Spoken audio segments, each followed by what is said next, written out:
This debate concerns human rights and the UK-Andean countries trade agreement, Ecuador, Peru and Colombia. And I must say, for the benefit of the Ecuadorians present, that Ecuador is not one of the countries that is of concern to me in this, but both Peru, will say a little, and Colombia are those objects of concern.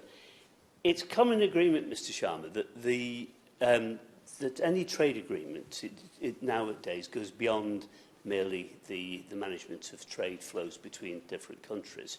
And I will quote, in actual fact, from the then Foreign Secretary, now the Justice Secretary, who said in January of last year, he said, I quote, "We shouldn't be engaged in free trade negotiations with countries abusing human rights." Very clear, very unequivocal.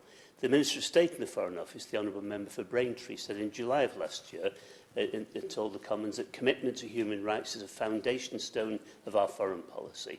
We'll ensure that we use our trade relationships not just to export products and services, but to export our principles and values. Very strong, very powerful statements. Even in the prelude to the report to the Commons of the trade agreement, it was said as follows: the UK has long supported the promotion of our values globally, and this will continue as we leave the EU. We want to ensure economic growth, development and labour and environmental protection go hand in hand. So there we have it. Human rights, labour standards, environmental protection, all part of any modern trade agreement. It gets maybe a little better because in the agreement itself there are some strong statements. The Article 1 states that respect for democratic principles and fundamental human rights underpin the internal international policies of the parties. Respect for these principles constitutes an essential element of this agreement. And again, Article 269 commits both parties to the promotion and effective implementation in its laws and practices of internationally recognised core labour standards.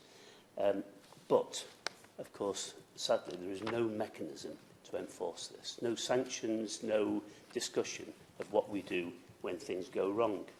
There is, and we'll come back to this later, but I mention it now, there is, though, an acceptance that we should have, on both sides, domestic advisory groups, groups representing civil society, the trade unions, employers, etc., who can monitor adherence to labour standards and human rights commitments. And I should be asking the Minister where we are with our own domestic advisory group in the UK.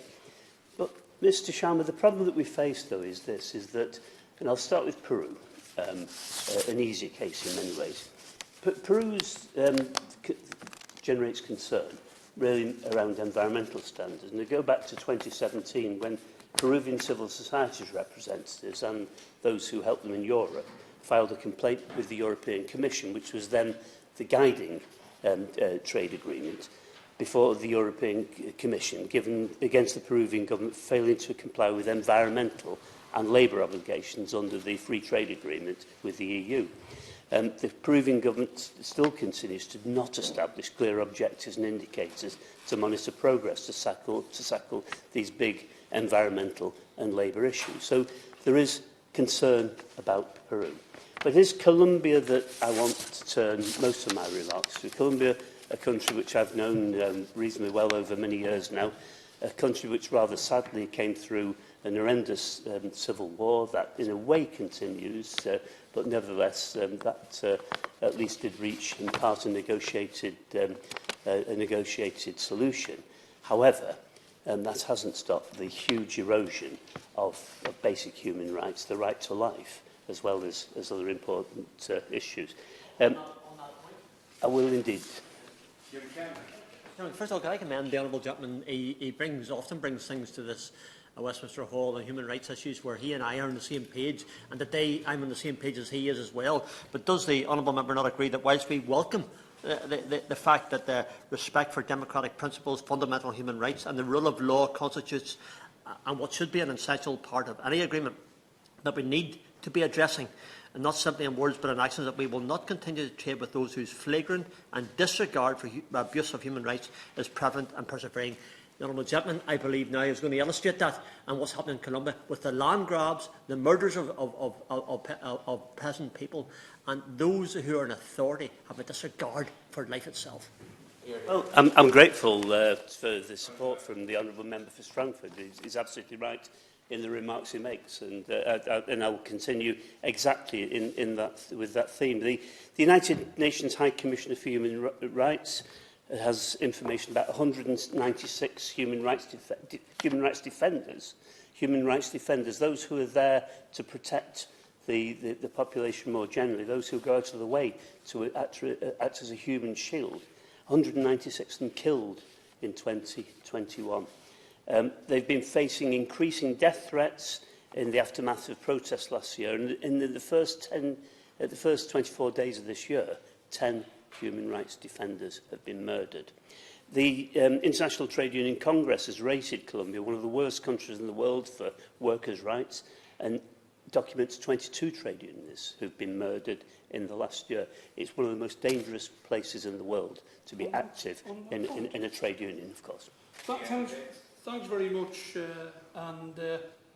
it's good to see an issue as important as this, an international issue with regard to international human rights brought to this chamber. Does my honourable friend agree with me that we've got to start dealing with issues like this in Colombia? Only on Monday, Jose Gonzalez Marin, he's an agricultural workers union representative and trade union representative, was shot 6 times. And the rationale behind him being shot was because he wanted the UK-Colombian Free Trade Agreement suspended. I mean, this cannot continue to happen. Well, I think my honourable friend makes a very powerful case. To be shot for being a trade unionist, going about trade union activities, is an outrage, simply an outrage. The right to life is a fundamental right. The right to protest is a fundamental right. In this country, trade unionists maybe in the past have faced imprisonment, rarely death, I've got to say. It's shocking that in this world this is still the way things are. Over 1,200 social leaders, those who represent very often the indigenous community, and are estimated to have been murdered since the signing of the 2016 peace agreement. That was an agreement I personally was involved in supporting in its creation, so I bow to nobody and recognise its importance, but we do recognise that it didn't solve the problems of violence. But worse than this, the UN High Commissioner for Human Rights also has verified at least 46 people, 2 of them state agents, the rest civilians, who were killed during protests. And at least 28 of those killings are attributed to the police, including one young woman, actually, who may not count as one of the 28, who was gang raped by the police and then took her own life as a result of that. State repression and widespread killing by the police of protesters breaches every democratic principle known to us all. And this has been raised, and rather like my honourable friend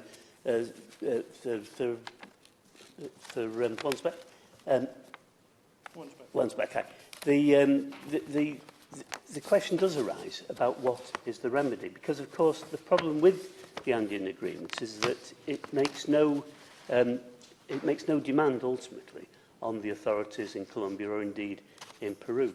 The UK didn't consider the Colombian government's failure to uphold many of its obligations under the peace agreement when it was negotiating the Andean Agreement. Now, I recognise this is a rollover of the EU agreement, but nevertheless the human rights commitments are real.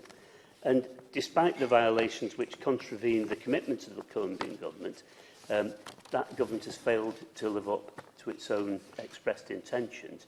And what I need to say to the Minister, where are we now on this? I recognise that the treaty is in transition. Within that, of course, what do we say to the Colombians? What do we say to the Peruvian government about these gross breaches of the standards that they've agreed to and the standards that we're committed to uphold as a country in our trade negotiations? So, like my honourable friend Wansbeck, the TUC has joined the Colombian trade unions in asking that the agreement should now be suspended until there are effective measures to ensure labour standards, to ensure that human rights are observed, and of course, in the case of Peru, that environmental standards and labour standards are upheld. In the absence of any capacity to do that, clearly what does matter is how do we monitor human rights abuse? What do we do in terms of our dialogue with the Colombian authorities?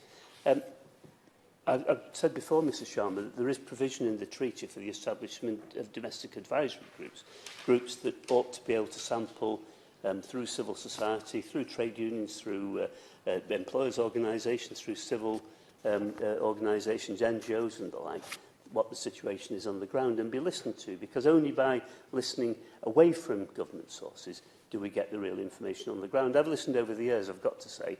I was a minister in the Foreign Office years back, but as a recipient of Foreign Office advice about Colombia from our embassy, I've not always found it was as complete as the information you would get from civil society, from those who are on the ground, who see the erosion of those standards in people's real lives, and actually, brutally, in people's real deaths.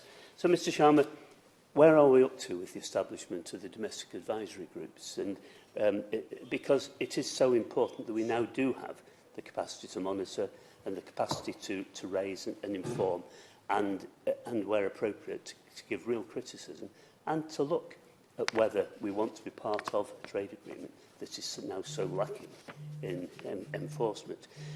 More broadly, I've got to ask the Minister as well if she could comment on our policy with respect to free trade agreements generally in human rights clauses, because if this is the example that we're using with other regimes where we know that there are human rights abuses on a regular basis, then of course we're creating a very difficult future for our commitment to maintain human rights, to maintain pressure on labour standards, and importantly on environmental standards. We know we're likely to be talking to Brazil in the near future. We're likely to be talking to other governments in Latin America. Well, I've got to say that the present Brazilian government would probably not pass muster in terms of its commitments around human rights standards. So what does the Andean Agreement say about our capacity, our ability to work in the future where human rights is central to this whole operation? But I've got to ask as well if the Minister, no, she's a Trade Minister and not directly responsible for our embassies, although of course there are trade representatives in our embassies. What kind of information, what kind of advice do we get pertinent to this agreement? Does the Minister and her colleagues get from our embassy in Bogotá?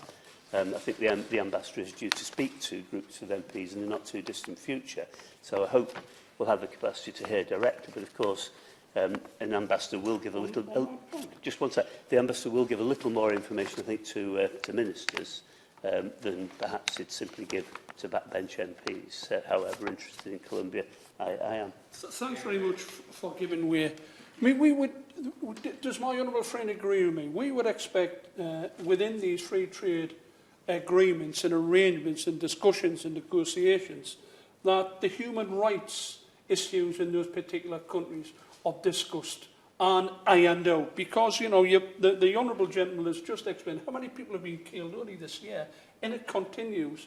If we are, and I would think that the UK government actually do raise this, but the fact that they do and nothing happens isn't acceptable. And I would just ask, what does my honourable friend think should happen with regard to these negotiations? We cannot continue to turn a blind eye. No, and that really is almost exactly where I want to end. Because we've got to the agreement, Mr Sharma. We all agree. The government agrees. We certainly on the opposition benches agree that human rights, labour standards, environmental standards are fundamental. And this has been enshrined by the then Foreign Secretary, by Foreign Office ministers, and I think by trade ministers, in fairness, as well. We're in agreement that that's got to be part of it. We're in agreement, I think, that Colombia is a very difficult case. Peru, perhaps less so, but nevertheless causes some problems. So these are two problem countries of the three Andean Treaty countries.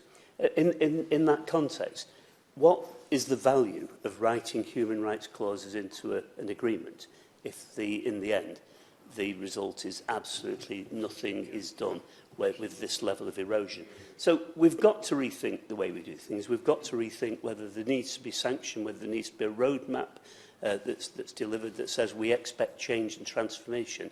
We expect in the end, if our interlocutors in Bogota, in other capitals, whether it be Peru, Brazil in the future or wherever, aren't conforming, that there is the capacity to say we really can no longer live with this agreement. So I put it to the Minister, hasn't the time now come to listen to the call from the Colombian trade unions in particular that we should suspend this agreement until such time as there is a recognisable roadmap of human rights, labour standards and environmental improvement? The question is that this House has considered human rights and the UK-Andean Trade Agreement. Minister. Well, can I first of all start by thanking my honourable friend for securing this important debate and well-attended debate. These debates are very helpful to get things on record. They're very helpful to raise awareness about particular issues, but they're also very helpful to ministers too, because they enable us to take some time to do a deep dive into particular areas that normally we wouldn't necessarily pay a huge amount of attention to because of the demands on our time. And his debate has caused me to take some time this week to look in detail, tragic detail, at the cases that he and honourable members have raised, the hundreds of cases, lists of names and also the stories behind them of what those individuals were working towards, what they were trying to secure for their communities. People killed and murdered, and also, as honourable members have said, also the victims of other crimes too, including sexual violence. They were trade unionists, they were protesters, they were environmental campaigners and many others. And their murders and also the murders of members of their families, including children, are horrific. And it is right, and the colleagues have done the House a service by reminding us about what has gone on and continues to go on. And I thank him for that. I'll be happy to give way. We congratulate the member on securing the debate and apologise. I was a couple of minutes late at the start. Just while she's paying tribute to those who have been murdered, I wonder if I could add onto the record Dr. Luz Marina Arteaga, a social leader from the Mataron and El Porvenir communities in Colombia, who I and the honourable member for Ronda had the huge privilege of meeting several years ago on a visit with the AB Colombia group, and she was found dead towards the end of January, murdered for standing up for the rights of her community. So I want to, we've written directly to the Foreign Secretary about that, and I hope we'll hear from the Foreign Secretary soon. But I want to put that on record and just add it to the necessity of accountability mechanisms in these trade deals. As the member for Rochdale said, these aren't worth anything if they're not in writing, if they're not acted upon. Minister. Well, I thank the honourable member for raising that particular case. If we were to raise every case, we would be here for several weeks. These are large numbers of individuals and their families falling victim to this activity. The countries that the honourable member is concerned about, as he will know, are of concern to the FCDO. They're on their watch list in terms of human rights abuses.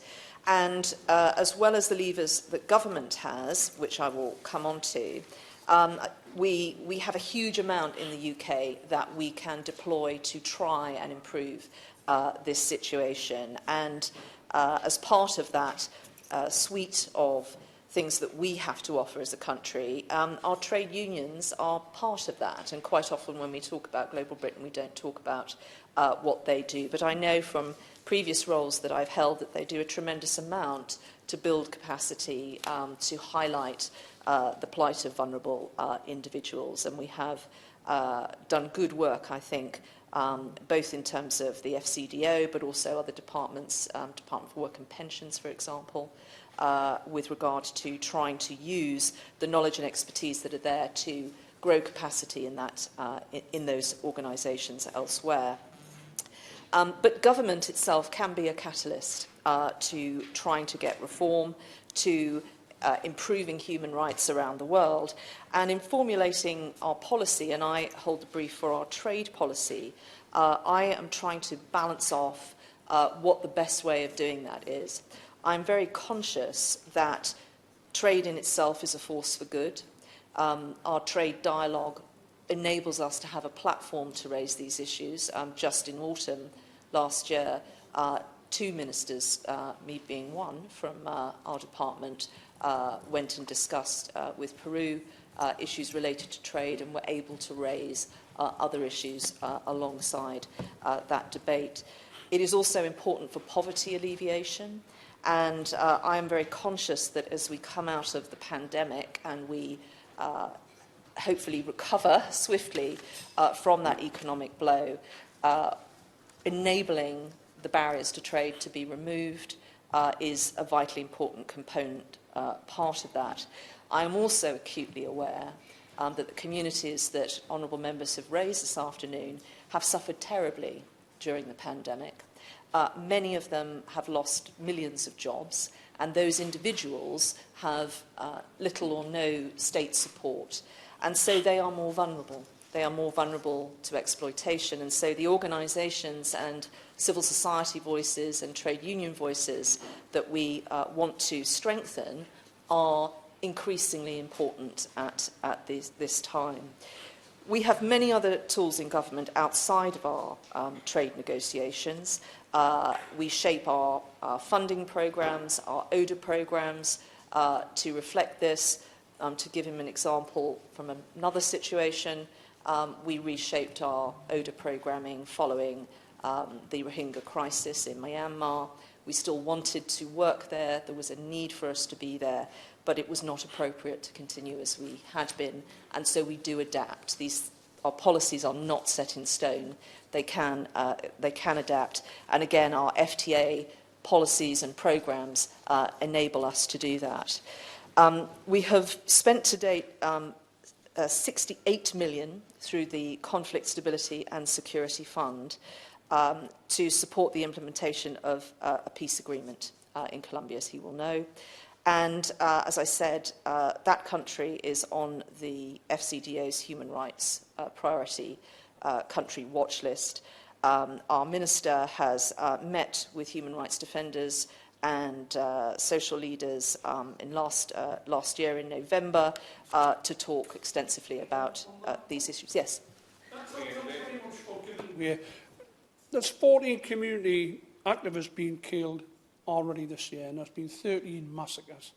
You know, as I've said twice already, this cannot continue. Can the Right Honourable Lady give this House assurances that in any discussions with the Colombian authorities that the #1 agenda is human rights in that country, and that we should be doing everything we possibly can to remedy that issue? If they'll not listen, if they continue to turn a blind eye, does my Right Honourable friend have any ideas how best to progress this? Well, in terms of our core script, when we're meeting ministers and other people who can assist us, that is absolutely part of our core script. And on visits, we, as ministers, but also our officials, will be listening to organisations in country as well. It's incredibly important that we do that, and we really do have a good understanding. And of course, our networks that are there around the globe, and particularly in those countries, we ensure that these things are monitored, that they're reported back to our ministries. And I will come on to what we can do, because as he says, and as honourable members have said, the situation persists. We have also put in place, vitally importantly, a multi-million-pound project to help transform the approach taken by the Colombian National Police on human rights, social conflict and gender. I mention these things because they are part of how we, the UK, can help resolve the situation, protect and strengthen civil society. The honourable member asked me some specific questions, just on our engagement, I've mentioned engagement that my department has recently had with Peru, but last year 3 UK ministers visited Colombia, and in addition to that there were regular calls between officials and virtual visits, given some of the restrictions we had by my noble Lord Ahmed and the UK International Ambassador for Human Rights. And most recently, we've had a Foreign Office Minister, as I say, visit in November to attend the 5-year anniversary signing of the 2016 peace agreement, which did obviously provide opportunities for her to raise these issues, which she did. I'm going to say just a little bit about some of the questions the Honourable Member raised about where we are in terms of monitoring, and then I'll come on to answer the Honourable Member for Wansbeck's questions about how can we apply some teeth to this situation. The Honourable Member raised the issue about monitoring the commitment and ensuring that we have countries that are trying to adhere to the core standards of the agreement. We do have an annual trade committee under which we've got several specialised committees with those countries' partners. This is obviously the successor to the EU structure, which he alluded to. It meets on an annual basis, and that is due to meet in March. And this helps ensure compliance to the terms of agreement, and also provides a framework for ensuring that commitments are met and that the agreement is functioning effectively and is also in support of our objectives, including human rights objectives. In terms of the UK's domestic advisory group, clearly the countries have their own, but in terms of ours, we launched a public expression of interest for that in January. And this is an independent group of expert organisations which will monitor the implementation of the trade and sustainable development chapters of the UK's FTAs, including with the countries he is concerned with.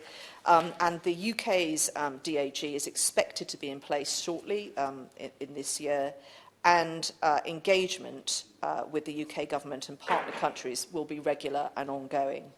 Partner countries to these agreements will also be establishing their respective DAGs, and we have been discussing this at the UK's first Trade and Sustainable Development Committees, which began last year and will continue this year.